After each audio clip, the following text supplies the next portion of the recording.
వాడికన్నా తెలియవద్దా మా అమ్మ ఎక్కడికి వెళ్తుంది? మరి వాళ్ళ అమ్మ వాళ్ళందరూ చెల్లెళ్ళు అందరూ వచ్చి అందరూ చక్కగా ఉంటారే, నేను ఒక్కదాన్ని ఎక్కువైపోయానా? నా ముఖం అంత అసహ్యంగా ఉందంట. నన్ను చూస్తే వాళ్ళకంట బీపీ పెరిగిపోతుందంట.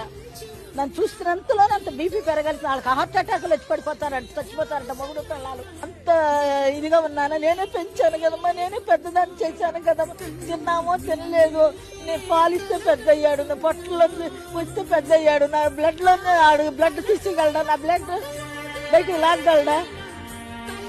చెప్పండి మీరు. నాకు కూతురు ఉంది, చచ్చిపోయిందమ్మా. మాది నెగిటివ్ ప్లేస్ విజయవాడ, చచ్చిపోయింది.